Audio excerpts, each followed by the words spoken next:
Ow.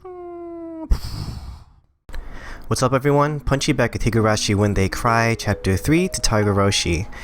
And man, last time, let's go straight into it. Last time, we had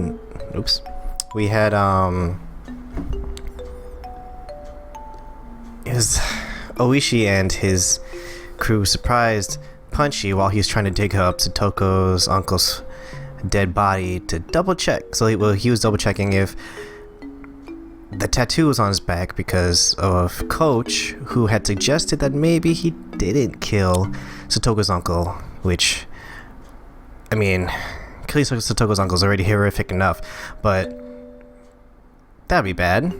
That'd be pretty bad. But yeah, while Punchy was starting to dig, he got surprised by Oishi and his cop crew, and he was being pretty really bad cops to him. Granted, Punchy is a criminal, so I can't really say much against it, but yeah. And in the end, though, he had his guys dig where Punchy was digging, and in the end, there actually was no body, which is crazy, because that's where Punchy put the body, or at least according to him. Maybe he got it wrong, although we'll find out. And we had two tips last time. One of them, don't really those last two tips, especially the last tip, I didn't really understand what was going on there. It was some inner dialogue from, I don't know. I don't think it was Punchy. The body wasn't there. The police didn't arrest me because of that. Oh yeah, and when they didn't find it, Oishi and the police just left him there because they couldn't do anything. But I didn't know whether to feel happy about it. Just like Satoko had said, I'd failed to kill her uncle.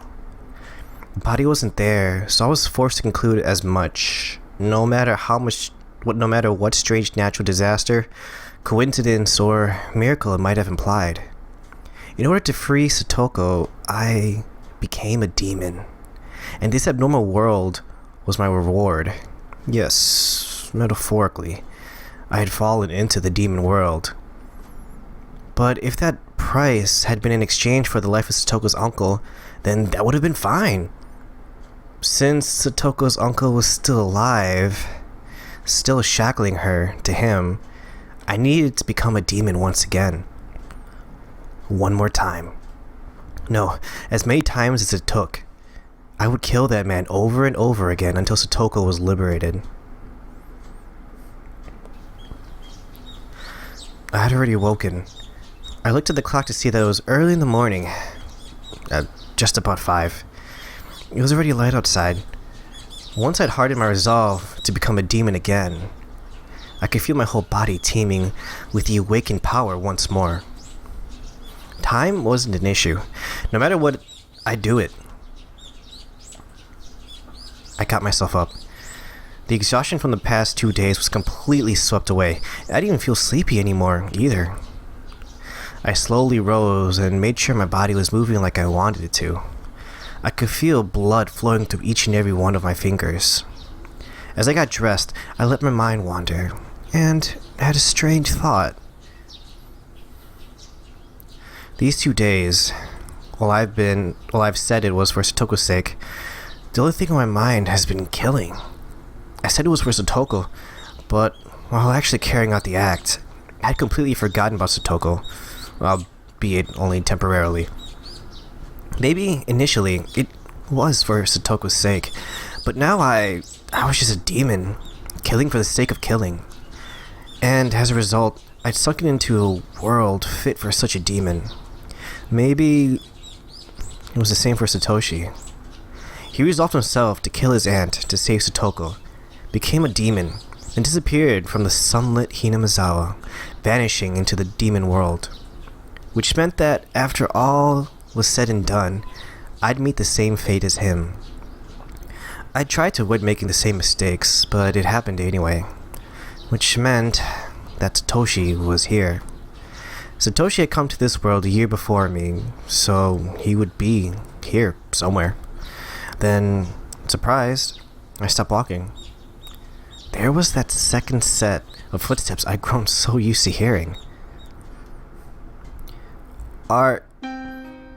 Could you be Satoshi? The empty, lifeless air wouldn't give me an answer, but I felt a strange kind of relief that there was someone there, that Satoshi had stuck with me the whole time. Let's go, Satoshi. Once more. This time, we will set Satoko free, for sure. I quietly slipped out of the house so my parents wouldn't notice. If they caught me now, when I'd been out way too late for 2 days now, they'd give me a really angry talking to. I didn't have the time to allow for that to happen. Today, I'll put an end to it. If the dead body disappeared, then I didn't have to bury it. I could just burn it to ashes, and then take them with me, so I could kill him again every time he resurrected. I'd do it again. I'd kill him again. And this time, I'd set her free. Outside, the morning light was so beautiful as to stagger belief. I went to the storage room to find weapons with which I could kill him for sure. Blunt or not, didn't matter to me. Right now, I didn't need to care whether someone saw or if the police came. This world had gone crazy, after all. A world where I'd shown up at the festival and had fun, even though I wasn't there. Even if the police arrested me, I'd probably end up going right back home, as if nothing happened.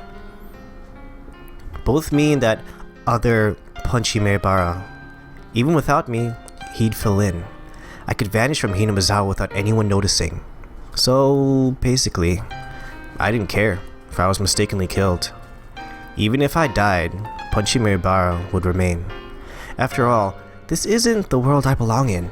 If I was going to be killed mistakenly for Satoko's sake, then that was just part of my duty as her Nini. As those desperate thoughts became serious, the morning air felt more refreshing to me, strangely enough. Oh, this one's scary. Let's go with this. It was a hatchet meant for chopping thick firewood. Its hefty steel blade was sinister, almost as though it was a tool meant for killing people. I couldn't exactly take it out in public like that, so I wrapped it in a little bit of some old newspaper and tossed it into the basket of my bike. Sorry for using you for evil all the time. I'll need you again today, my legs. I apologized to my bike for some reason. For the past 3 days, I've only used it for dangerous things. I'd been riding this bike ever since I lived in my old town. What a weird thing to monologue about. I couldn't walk most places I wanted to go, so I hadn't used it all that much. My mom had bought it for me when I entered cram school, thinking it would be a convenient way to get to the station since it was far away. So I'd always used it to get back and forth from cram school. I'd only ever put textbooks and class materials in the front basket too. I'd never tried to put a hatchet that I'd be using to kill someone in here. When I came to Hinamizawa, life finally felt fun. I met the best friends ever and had some of the greatest times ever. Those times might have been shattered now, but it was my greatest wish that I could get them back, even if I had to risk my life to do it. That's how fun those times had been. I killed someone. And now I was at it again, needing to kill someone. Murder was a crime. I didn't believe that people should ever think murder was okay. But still, the times I'd had were more enjoyable enough to me to commit such a crime. My friends were irreplaceable, and the time spent with them a treasure. Hanging out, laughing, sometimes tricking each other, but always in a friendly way. I didn't fear committing any crime, as long as it was for the sake of taking back those times that gave my heart so much pleasure. Yes, this was a value I decided to uphold. It wasn't something I learned from a school teacher. It was a noble path that I chose for myself. I thought back to when I'd first come to Hinamizawa, and how on the very first day, Stoko had welcomed me via blackboard eraser with a rock in it. That welcome really surprised the heck out of me. She would laugh, get angry, cry. She was never boring.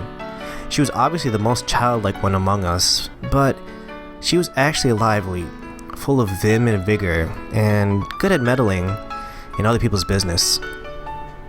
Well, I guess now his intro monologue about the bike makes sense. It's kind of like a calm before the storm, look back before everything changes. I mean, everything's changed pretty harshly, but change even more, I guess. That went for Mion, Rena, and Rika-chan too.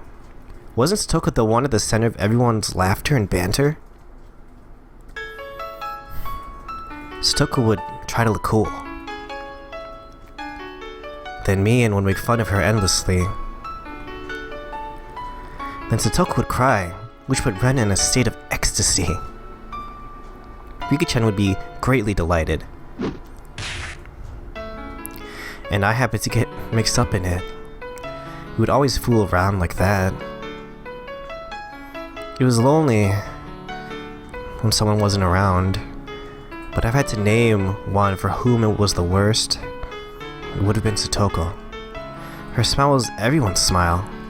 Ever since she stopped smiling, so did the rest of us. And for the rest of us, not smiling was the same as dying. It was just like when I was silently going to cram school every day, just to maintain my unchanging test scores. So, basically, we were nothing when she wasn't smiling.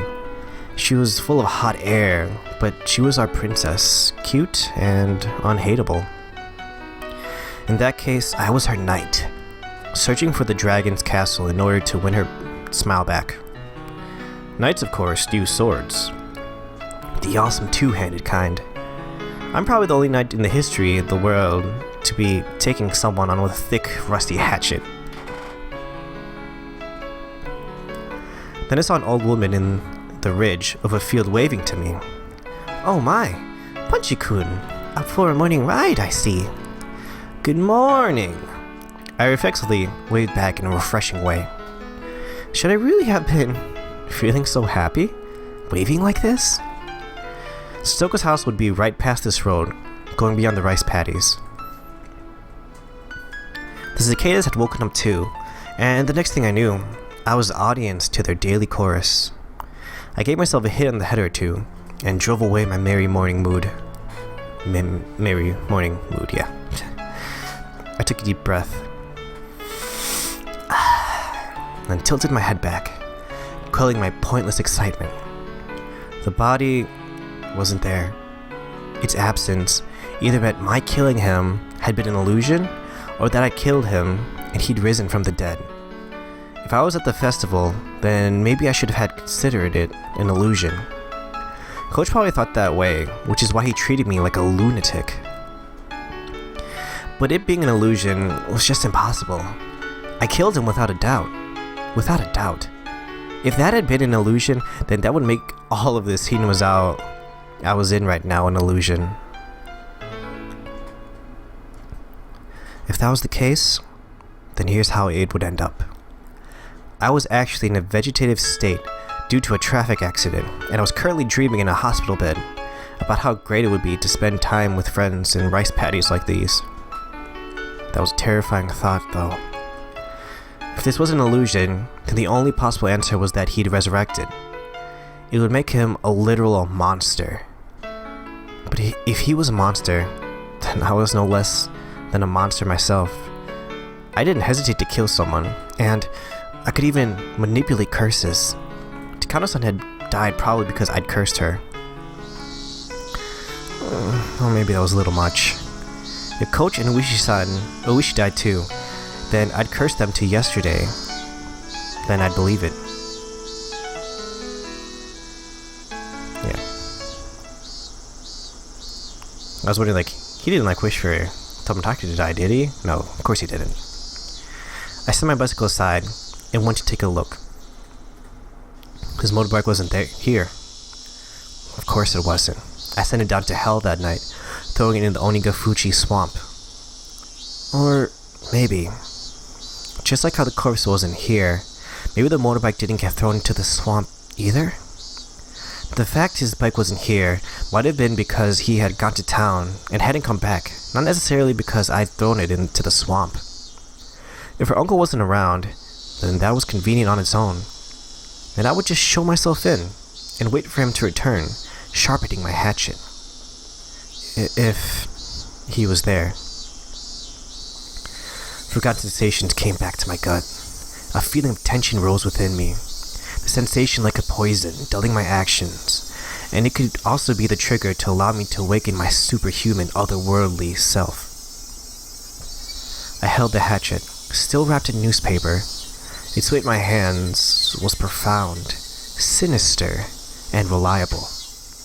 I didn't know what time it was without a clock, but it was probably still a little before 7. Stoke would probably be awake, preparing breakfast and her lunch. But her uncle would probably still be wallowing in indolence. A guy like him probably would have stayed up late, drinking, and probably always slept until noon. I considered ringing the doorbell and having Satoko open the door for me, but if her uncle woke up at the sound, I'd waste my chance of him still being asleep. If Satoko saw me sneaking inside without ringing the doorbell, she'd be surprised. If I ran into her, what would I say? I've come to kill your uncle. For you, so stay quiet. No, I couldn't do that. That would be like making Satoko responsible for his death. Be quiet and go wait outside. Maybe that would do it. How would Satoko react to that? She would probably try and get me to give up on killing him. I didn't have to lie. I would have to lie somehow to get her to go outside. Satoko didn't need to know that a murder was going to occur in this house. I couldn't quite think of a good lie to tell her. But I couldn't do much just standing around like this. I made my mind and grabbed the doorknob. Then slowly turned it and pulled. It wasn't locked. The gap between the door and the wall steadily grew larger. The chain wasn't even on. The oppressive smell of life in Stoko's house hit me. At the entrance, there was a few pairs of shoes and sandals. I couldn't tell whether he was here or not, just by looking at them. I could hear a television on somewhere. The television was in a messy dining room. There was food scattered about the table, giving an impression decidedly different from the happy family's mealtime. Meals were for eating food while thanking the person for making it, meaning whatever occurred in this dining room wasn't a meal. Nobody in sight. No sign of anyone either. But with the television on, he must have been close. Could he have anticipated my coming and be hiding, waiting for me? The tension I felt was so thick, so tight, I thought it would choke me. The newspaper wrapping the hatchet's thick blade didn't hamper its power at all. I tightened my grip on it, then very carefully took a look around. Where had those peaceful feelings from before I arrived here gone? Even the sound of sweat bubbled up on my brow, got on my nerves. And then I looked at the table and realized something. This wasn't breakfast. The grains of boiled rice were all hard and dried up. Then, was it last night's dinner? I left the dining room, keeping vigilant, went down the hallway, and found the stairs to the second floor. When the man was playing with his friend, he looked out of a second-story window. It was highly possible that room was his own, and that he slept there. I tiptoed up the edges of the stairs, quietly climbing without making a sound. I couldn't hear any kind of snoring. I didn't hear anything up there. I went through a few rooms, slowly and quietly opening the paper doors, checking inside. But I still couldn't find anyone around. To search more efficiently, I got down on the floor and pressed my right ear up to it. I could hear the television in the dining room and a low hum, perhaps of boiling water. It was then that I started to harbor some feelings of suspicion. This house wasn't right. It seemed like people had been here since the TV was on, but it wasn't normal for nobody to be around this early in the morning. I silently descended the stairs and went back into the dining room. I looked at the food scattered about. Completely dried up rice, an overturned bowl of miso soup, the package of a side dish bought at the supermarket. I could tell Sato could definitely been the one who made this. The food was far from Mien's perfection or Rena's gentleness, but it was sincere. Judging by how she cooked for me in my house, and from the type and amount of side dishes, I deduced the meal was from last night. The number stamped on the food packages read 83 6/20, 1983, June 20th. Yes, that was yesterday, and there was food for two, which meant that this was last night's dinner and Stoko's uncle would have been here then. Stop it, Punchy. Don't even think about saying the word impossible again. Anyway, her uncle was here last night. That much was the truth. He'd found fault with Stoko's food, thrown the bowl of miso soup, and flung the rest everywhere. Hidden deep within my feelings of calmness and composure was lit a flame of anger and a curse. Should I have ever shown this man any mercy? Bump. I heard the sound again. The one from before, like a water boiler. What was it coming from? The first floor? But where? The bathroom, maybe? I could hear the noise coming from the other side of the frosted glass at the far end of the changing room. It'd have to have been the sound of water boiling for the bath. Steam was enshrouding the glass door, and the heat from it was leaking into the changing room where I was standing, too. My misgivings deepened. People didn't normally take a bath this early in the morning. Well, I do. If one did, it would mean that in this house, time had stopped ever since some moment last night. Whistle, whistle, whistle. Was it being reheated? The water boiler in the bathroom had been active this whole time. I checked in the clothing basket and saw Satoko's familiar uniform stuffed in it. The uniform had stains and dried rice stuck to it. Certainly not something she could wear today. It's probably from the miso soup at the dinner table yesterday. I looked hard at the frosted glass, but I couldn't see anything through all the steam. And then, an electric surge ran through my mind, and a terrible premonition came over me. Could she could have possibly been in there since last night? That would be impossible. But no. In Hinamizawa right now, nothing was impossible. I gulped audibly. Ugh. I tried my best, then quietly pulled aside the glass door. Hot, steaming air burst out of the slight opening. The fan wasn't on in the changing room, so it was completely white with steam. Just as the hot vapor poured into the changing room, cooler air also flowed into the room with the bath. And I just heard, due to being hit that air, a very weak moan. That was all I needed to know who it was. Satoko! And we'll stop there. Oh, man. So, we went from, it was clear, it was clearly nearing the end, because Punchy had his, reminiscence of, a lot of this whole thing, a lot of the theme of all this is Punchy getting, his old life back, but he was just reminiscing about everything, about how when he first got here, his bike, which is interesting. So I don't know what happened to Satoko, but apparently she's in the bathroom. We open the door, and Satoko's there. Just don't think she's okay. So where's her uncle? If he was there was a thing for two, right? Food for two. So theoretically, her uncle could still be there. And he already mentioned it. The motorbike was gone. He could have left. But he is right. 7 in the morning for her uncle, who seems I'm just reiterating everything Punchy said. He seems like the guy that would sleep in until noon. and everything. I don't think unless he had a very good reason, he would be up this early. So, still wondering if he was actually dead. I can't say which way the evidence points, because, like you guys know, I have zero clue what's gonna happen next. I still can't guess anything. But we found Totoko, so I know we're getting somewhere at least. Anyway, thanks for watching, guys. Please like and subscribe, and I hope you have a good weekend. Bye-bye.